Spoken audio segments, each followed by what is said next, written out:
तो आज आपको हम चैप्टर नंबर 12 में नेम ऑफ जो चैप्टर है इसका नाम अल्टरनेटिंग करंट है। और अल्टरनेटिंग करंट में आज आपको हम पॉइंट सिखाएंगे प्रेरण प्रतिघात। ये शॉर्ट क्वेश्चन में आते हैं।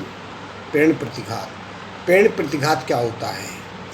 प्रेरण प्रतिघात को किससे डिनोट करते हैं, किससे व्यक्त करते हैं? एक्सेल, जहाँ एक्सेल लिखा हो तो आप सुनना ये प्रेरण प्रतिघात है। शॉर्ट रूप में, बड़े रूप में ऐसे लिखेंगे, शॉर्ट रूप में ऐसे कहेंगे, ठीक है। अब इसकी डेफिनेशन क्या है? तो इसे हम कैसे कहेंगे? कुंडली के सिरों के बीच वोल्टेज का शिखर मान तथा धारा का शिखर मान के अनुपात को प्रेरण प्रतिघात कहते हैं। क्या बताया?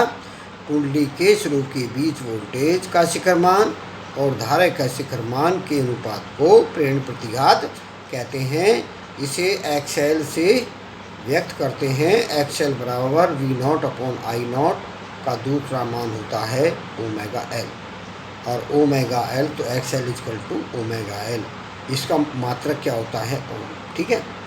इसी के साथ एक संगत जो डेफिनेशन आती है ज़्यादातर एग्जाम में, वो भी ये आती है धारित प्रतिघात। धारित प्रतिघात क्या होती है? इसे हम एक्सी से डिनोट करते हैं। किससे करते हैं? एक्सी से। अगर धारित प्रतिघात इतना बड़ा वर्ड है तो हम इसे शॉर्ट में कैसे बताएंगे? एक्ससी। अब क्या होते हैं, कैसे कहें? परिपथ में धारिता के सिरों के बीच वहांतर, सिरों के बीच वोल्टेज, शिखर वोल्टेज और शिखर धारा का जो अनुपात होता है वो धारितीय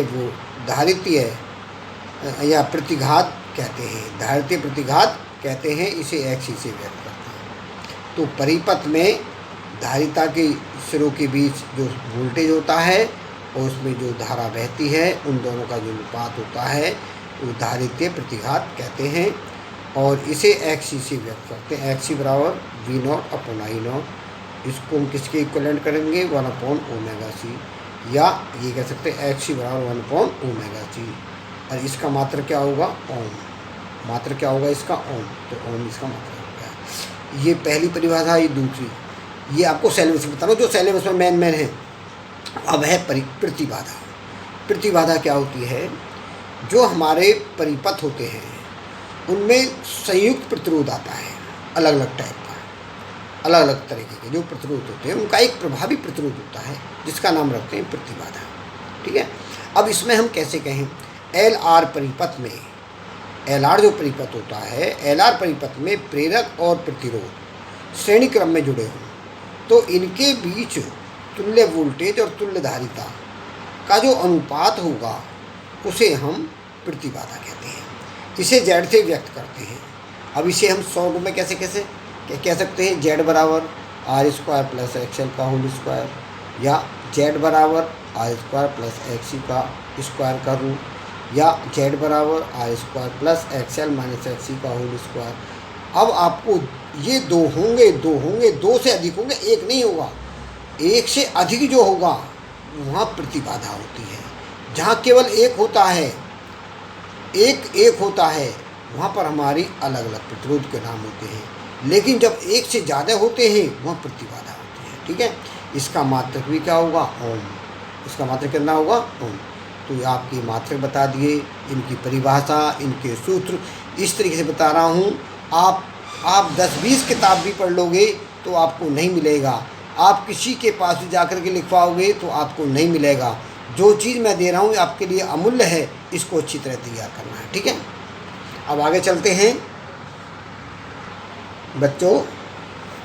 देखो अब हम आपको नेक्स्ट टॉपिक करा रहे हैं। नेक्स्ट टॉपिक है एलसी परिपथ। एलसी परिपथ की आवर्ती का व्यंजक। एलसी परिपथ की आवर्ती का जो व्यंजक है, जब किसी परिपथ में प्रेरकत्व L तथा धारिता C श्रेणी क्रम में जुड़े हों, दो हैं, एक L है एक C है, श्रेणी क्रम में जुड़े हों, तो परिपथ में VL तथा VC के बीच कोण 180 का बनता है।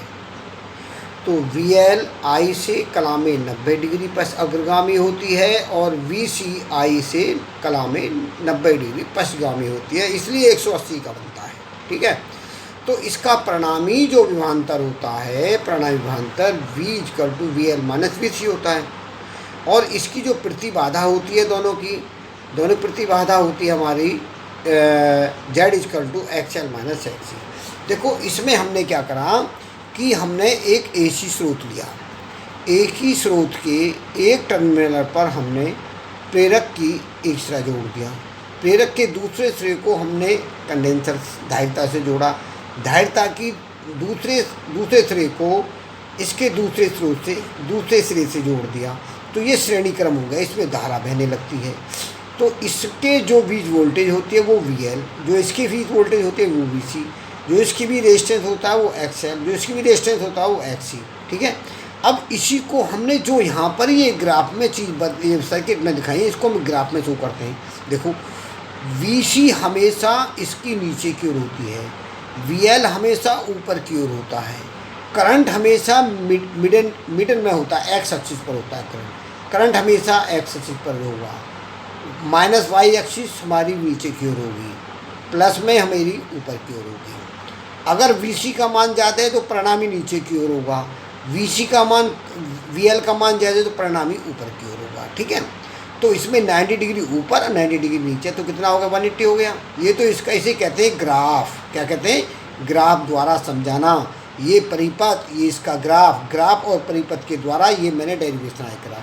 तो मैंने आपको परिणामी विभवांतर बताया V equal to V L minus V C, फिर इसमें प्रतिबाधा बताई Z equal to X L minus X C है, इन दोनों को मैच कर दिया मैंने है।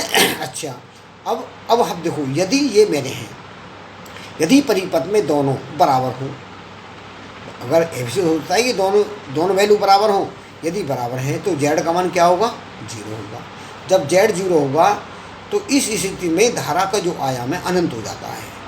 जब धारा का आयाम अनंत हो जाता है इसे हम अनुनाद कहते हैं। क्या कहते हैं, अनुनाद। अनुनाद स्थिति के अंदर XL की वैल्यू XC के बराबर होती है, तो XL का मान ओमेगा L होता है, XC का मान 1/ओमेगा C होता है। ओमेगा एक साथ गुणा करेंगे ओमेगा स्क्वायर हो जाएगा, L और C को एक साथ ले जाएंगे L से हो जाएंगे, स्क्वायर को इस तरफ लाएंगे तो रूट में आ जाएगा। हम जानते हैं ओमेगा बराबर होता है 2πf0, तो इसकी जगह 2πf0 रखेंगे, 2πf0 ये हमारा एज इट इज आ जाएगा।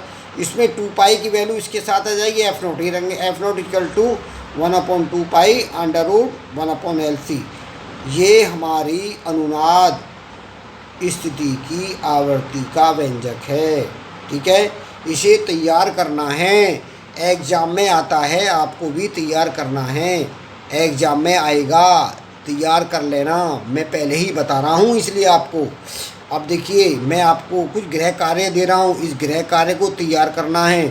प्रतिघात, प्रतिबाधा की परिभाषा याद करें जो मैंने लिखाई है, समझाई है। दूसरा पॉइंट, LC परिपथ की आवर्ती का व्यंजक मैंने ज्ञात करवाया, अभी मैंने आवर्ती का व्यंजक कराया ना, ये पूरा तैयार करना है। ये तैयार कर लोगे, आज का एक क्वेश्चन बोर्ड के लिए एक लॉन्ग क्वेश्चन मैंने आपको तैयार करा दिया। इसे तैयार करना, लिख करके देखना, फिर भी कह रहा हूँ। ठीक है, ओके।